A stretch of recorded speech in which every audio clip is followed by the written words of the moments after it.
दोस्तों नमस्कार, आप सभी भाइयों का स्वागत है यूट्यूब चैनल रेडियल वीडियो पर। मेरा नाम है अरविंद धामा। देखिए दोस्तों, कुछ भाइयों के कमेंट आए हैं और उन्होंने पूछना चाहे कि सर जैसा ये नया पश्चिम विक्षोभ आएगा 13 अप्रैल में, तो इसके कारण जो हवाएं हैं वे लगभग कितनी रफ्तार से चल सकती हैं। तो देखिए दोस्तों, मैं आप सभी को बताना चाहूँगा, ये जो वेदर रिपोर्ट है ये लगभग 13 अप्रैल की है।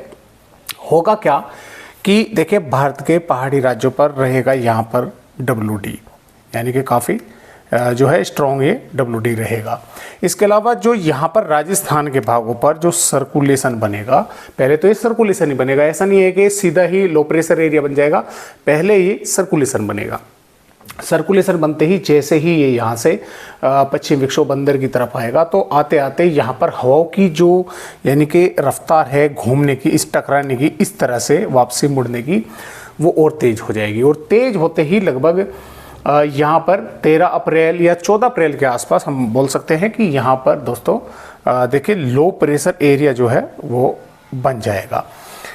अब लो प्रेशर एरिया बनते ही होगा क्या कि ये यहाँ से अरब सागर से इस तरह से हवाएं जो है यहाँ से खींचने लगेगा, यानी कि मैदानी राज्यों पर पहुँचाने लगेगा।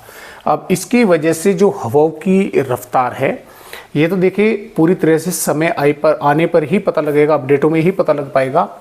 लेकिन 40 से 50 किलोमीटर प्रति घंटा आप अभी से मान के चले कि कम से कम लगभग इतनी रफ्तार से तो हवाएं जो है चलने की संभावनाएं हैं। और ऐसा भी हो सकता है कि इन भागों पर पंजाब, हरियाणा, दिल्ली, उत्तर प्रदेश, राजस्थान पर आंधी जैसी घटनाएं भी घट सकती हैं, यानी कि आंधी भी जो है चल सकती है। जरूरी नहीं है कि ये सिर्फ 40-50 किलोमीटर प्रति घंटा तक हवाएं आकर ही सिर्फ रह जाए, आंधी भी आ सकती है, यानी कि हवाएं 70, 80, 90 किलोमीटर तक भी जो है पहुंच सकती है। आंधी का कोई देखिए हिसाब नहीं होता, क्योंकि जिस तरह से यहाँ से बवंडर आते हैं, एक तरह का जो है वो बवंडरी होता है, तो धूल भरी आंधी भी राजस्थान के भागों से शुरू होता है और यहाँ से होता हुआ मैदानी राज्यों की तरफ आगे बढ़ जाता है। तभी जो है उनको धूल भरी आंधी जो है बोलते हैं, क्योंकि राजस्थान के भागों से रेत आता है उनमें।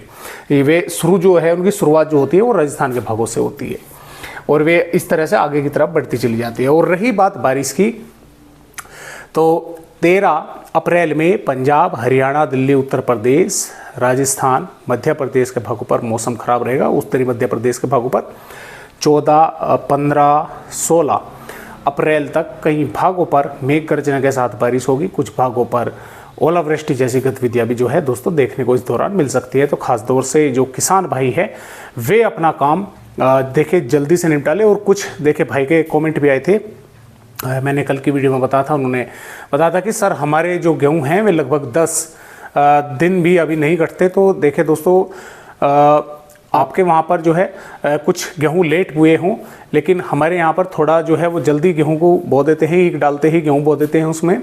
तो इसलिए कुछ जो मेरे पास जो बीज है वो थोड़ा सा 4-5 दिन एडवांस है, यानी कि आम बीजों के मुकाबले वो 3-4 दिन पहले जो है उसकी पकाई हो जाती है। और मैं आपको कल यानी कि मेरे खेत पर कटाई जो है वो लग चुकी होगी। आज का दिन मैंने छुड़वा दिया, थोड़ा मुझको डाउट था, लग रहा था कि पूरी तरह से गेहूं नहीं पके हैं, लेकिन कल जो है कटाई लग जाएगी। और मैं आपको दोस्तों वीडियो में कल जो है वीडियो में दिखाऊंगा कि किस तरह से मेरे गेहूं है और कटाई जो है उनमें शुरू हो चुकी है। तो फिलहाल आइए अब बात करते हैं मौसमी सिस्टमों के बारे में। तो फिलहाल दोस्तों एक सर्कुलेशन दक्षिणी मध्य प्रदेश के आसपास के भागों पर जो है दोस्तों यहाँ पर बना हुआ है और एक ट्रफ जो है इस तरह से बनी हुई है। और एक आप सभी जानते हैं कि एंटी सर्कुलेशन अरब सागर पर है, दूसरा बंगाल की खाड़ी पर है। उनकी वजह से मॉइस्चर यहाँ पर भारत के राज्यों पर पहुँच रहा है, जिसकी वजह से जो बारिश की गतिविधियाँ हैं ये कई राज्यों पर जो है मध्य प्रदेश, बिहार, झारखंड, उड़ीसा, तेलंगाना, आंध्र प्रदेश के भागों पर और कर्नाटक, केरल के भागों पर, महाराष्ट्र के भागों पर देखने को मिल रही है। तो आइए देखते हैं कि 9 अप्रैल में भारत के किन किन राज्यों पर बारिश होगी और 9 अप्रैल से आने वाली आगे की रिपोर्टों पर भी एक नज़र डालेंगे किस तरह से मौसम भारत के राज्यों का जो है वो बदलने वाला है। 9 अप्रैल की वेदर रिपोर्ट देख पा रहे हैं। तो देखिए, जम्मू कश्मीर, हिमाचल प्रदेश, उत्तराखंड के कुछ भागों पर बादल रहेंगे। छोटे-छोटे भागों पर वेदर एक्टिविटी से इनकार नहीं किया जा सकता। पंजाब, हरियाणा, दिल्ली, राजस्थान के पश्चिमी भागों पर लगभग मौसम साफ बना रहेगा, लेकिन पूर्वी राजस्थान के सवाई माधोपुर, बूंदी, कोटा, बारां, झालावाड़, भीलवाड़ा के आसपास के भागों पर बादल रहेंगे। हो सकता है एक दो भागों पर छुटपुट वेदर एक्टिविटी कहीं कहीं पर देखने को मिल जाए, अन्यथा अंदरूनी भागों पर मौसम साफ बना रहने की संभावनाएं हैं। गुजरात पर भी मौसम लगभग साफ ही रहेगा। पश्चिमी उत्तर प्रदेश के भागों पर मौसम साफ रहेगा, लेकिन दक्षिणी पूर्वी भागों पर जैसे बांदा, चित्रकूट, प्रयागराज, सोनभद्र, चंदौली, वाराणसी के आसपास के भागों पर यहाँ पर बादल रहेंगे। हो सकता है एक दो भागों पर यहाँ पर भी छुटपुट वेदर एक्टिविटी देखने को मिल जाए।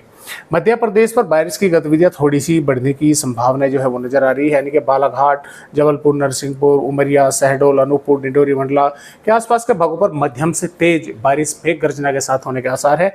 कई भागों पर हवाओं की रफ्तार भी काफ़ी तेज चलने के आसार हैं और इसके साथ साथ गुना और टीकमगढ़, छतरपुर, पन्ना, सतना, रीवा, सिद्धि, उमरिया और सागर, भोपाल, विदिशा और बैतूल, हरदा के आसपास के भागों पर, और यहाँ तक हम बोलेंगे कि उज्जैन तक भी, देवास तक भी, यहाँ तक भी कुछ भागों पर बादल रहेंगे और मेघ गर्जना के साथ कुछ भागों पर छुटपुट वेदर एक्टिविटी इन भागों पर भी मध्य प्रदेश के भागों पर यहाँ पर देखने को मिल सकती है। छत्तीसगढ़ पर अंबिकापुर, बैकुंठपुर, अलीराजपुर से लगाकर और रायपुर, रायगढ़, राजनांदगांव, दंतेवाड़ा, बीजापुर, सुकमा, मुंगेली, राजनांद, कांकेर के भागों पर यहाँ पर भी मेघ गर्जना के साथ कई भागों पर मध्यम से तेज बारिश होने के आसार जो है वे बने हुए हैं।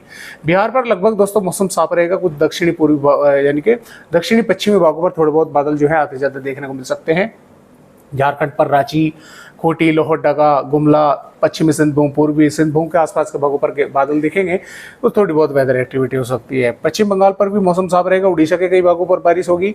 उत्तरी तेलंगाना के भी भागों पर बारिश होगी। महाराष्ट्र के विदर्भ में अकोला, वाशिम, नांदेड़, भंडारा, गोंदिया, गढ़चिरौली, चंद्रपुर, नांदेड़, परभनी, लातूर के भागों पर भी मेघ गर्जना के साथ बारिश होने के आसार है। जबकि तटवर्ती महाराष्ट्र, मध्य महाराष्ट्र और के भागों पर लगभग मौसम जो है साफ देखने को मिलेगा।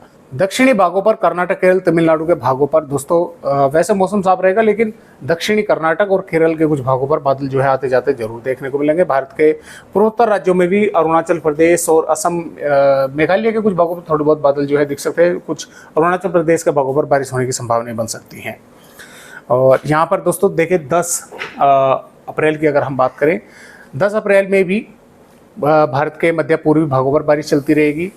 और जो पहाड़ी राज्य हैं यहाँ पर एक नया पश्चिमी विक्षोभ आ जाएगा, उसके कारण पहाड़ी राज्यों पर भी बारिश की गतिविधियाँ कई भागों पर शुरू हो जाएंगी। हालांकि ये कमज़ोर रहेगा। और इसके अलावा दोस्तों 11 अप्रैल में भी पहाड़ी राज्यों पर बारिश रहेगी, मध्य भागों पर बारिश रहेगी। और यहाँ पर दोस्तों 12 अप्रैल में भी पहाड़ी राज्यों पर थोड़ी बहुत वेदर एक्टिविटी रहेगी और इसके साथ साथ मध्य पूर्वी भागों पर यानी कि छत्तीसगढ़ से महाराष्ट्र और मध्य प्रदेश, राजस्थान के भागों पर कुछ बारिश होने के आसार हैं। लेकिन 13 अप्रैल से पंजाब, हरियाणा, दिल्ली, उत्तर प्रदेश, राजस्थान, मध्य प्रदेश के कई भागों पर जो है आंधी तेज हवाएं, धूल भरी तेज हवाएं और मेघ गर्जना बारिश होने के आसार है। और इसी प्रकार 14 अप्रैल में भी ये बारिश की गतिविधियां काफ़ी ज़बरदस्त भारत के राज्यों पर होने का आसार है। 15 अप्रैल में भी ये बारिश की गतिविधियां पंजाब, हरियाणा के भागों पर रहेंगी, पश्चिम उत्तर प्रदेश के भागों पर रहेंगी, उत्तरी राजस्थान के भागों पर रहेंगी, इधर मध्य प्रदेश के भागों पर रहेंगी। तो इस तरह से ये जो बारिश की गतिविधियां हैं दोस्तों ये 15-16 अप्रैल तक रहेंगी। उसके बाद में धीरे धीरे जो है ये मौसम जो है का मिजाज जो है वो बदलना शुरू हो जाएगा और ये सिस्टम आगे बढ़ना शुरू हो जाएगा। लेकिन 15-16 अप्रैल तक कई भागों पर अच्छी खासी बारिश होने के आसार जो है वे नजर आ रहे हैं। तो फिलहाल दोस्तों आज की वीडियो में बस इतनी जानकारी, एक नए अपडेट के साथ फिर मिलते हैं। तब तक के लिए सभी दोस्तों को नमस्कार।